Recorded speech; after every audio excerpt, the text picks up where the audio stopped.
ఇంద్రమ్మ చీర అండి, ఇది బతుకమ్మ చీర కాదు. పోయిన వాళ్ళు బతుకమ్మ చీర అని చెప్పి అతి చక్త అంటే చీప్ క్వాలిటీ సూరత్ నుంచి కిలోల లెక్కలు తెచ్చి ఇక్కడ నేత కార్మికుల పొట్టలు కొట్టి అవి ఇష్టానుసారంగా డబ్బులు ఖర్చు పెట్టి ఇచ్చారు, కానీ అప్పుడు ఎవరు కూడా కట్టుకోలేదు. ఇప్పటికీ కూడా మా వరంగల్లో డంప్ చేసిన స్టాక్ ఇంకా అట్లాగే ఉంది, తీసుకోలేదు. తీసుకున్నవి కూడా కాలబెట్టారు, వాళ్ళు కట్టుకోలేదు. మరి అది అప్పుడు చాలా కామెంట్స్ వచ్చాయి, మీరు కట్టుకుంటారా, మీ భార్యలు కట్టుకుంటారా, మీ తల్లి వాళ్ళు కట్టుకుంటారా అనేటువంటి విధంగా ఆ రోజు ప్రజలు తిట్టారు. అయితే ఈ 2 సంవత్సరాలు కూడా మనం ఇవ్వలేదు అని మమ్మల్ని బదనాం చేశారు. కానీ మరి ఇందిరమ్మ రాజ్యం నడుపుతా ఉన్నాం. సోనియమ్మ ఈరోజు మాకు తెలంగాణ ప్రకటించిన రోజు.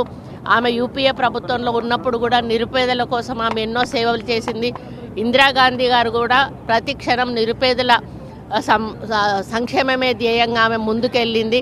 కాబట్టి ఆమె పేరిట ఈ చీరలు ఇవ్వాలని మన నేతన్నలతోటే నేయించి ఇవ్వాలనే లక్ష్యంతో ఆర్డర్ ఇవ్వడం వలన వాళ్ళు నేయడం లేట్ అవ్వడం వలన మేము అనుకున్న సమయంలో ఇవ్వలేకపోయాము.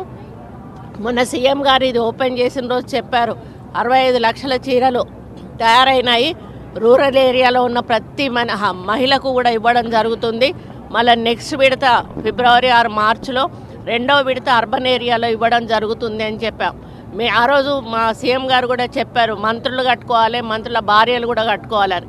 అందుకని మేము ఈరోజు ఈ గ్లోబల్ సమ్మిట్కే నేను ఈ చీర కట్టుకురావాలి అని చెప్పి ఆలోచనతోటి ఈరోజు సోనియమ్మ పుట్టినరోజు సందర్భంగా ఈ సమ్మిట్లో ఈ చీర కట్టుకొని రావడం జరిగింది. మీరు ఇంత ఘనంగా గ్లోబల్ సమ్మిట్ నిర్వహిస్తున్నారు, కానీ ఇది గ్లోబల్ సమ్మిట్ కాదు, గ్లోబల్ సమ్మిట్ అని చెప్పి విమర్శలు వాళ్ళు నిన్నటి నుంచి చేస్తూనే ఉన్నారు. వాళ్ళకు కడుపు మంట, ఏం చేస్తామండి పాపం, వాళ్ళకు చేయడానికి చేతగా లేదు.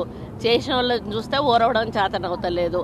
మెచ్చుకోకపోయినా పర్లేదు, కానీ విమర్శించకుండా ఉంటే చాలు. ఇది మా కోసం కాదు కదా చేసేది. ఈరోజు లక్షలాది కోట్లాది రూపాయల పెట్టుబడులు వస్తున్నాయి. పెట్టుబడులు వస్తే ఎవరు రేవంత్ రెడ్డి ఇంట్లో పెడతాడా, మా ఇంట్లో పెడతారా, మా మంత్రుల ఇళ్లలో పెట్టుకుంటామా?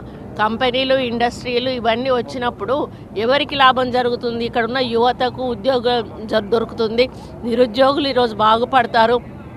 ఇంకా ఎక్కువ మంది కూడా మరి మనకిక్కడ రెవెన్యూ పెరుగుతుంది. మన తెలంగాణ ఒక మంచి ధనవంతమైన దేశంలో గుర్తింపు పడుతుంది. మొత్తం ప్రపంచవ్యాప్తంగా కూడా దీనికి ఒక ప్రత్యేక స్థానం వస్తుంది. ఆ విధంగా ముఖ్యమంత్రి గారు ఆరాటపడుతూ ఇంత పెద్ద ఎత్తున ఈ సమ్మిట్ను చేస్తే దాన్ని అంత ఈజీగా ఏదో కరివేపాకుని తీసిపారేసినట్టు తీసిపారేయడం వాళ్ళ విఘ్నతకే వదిలేస్తాం.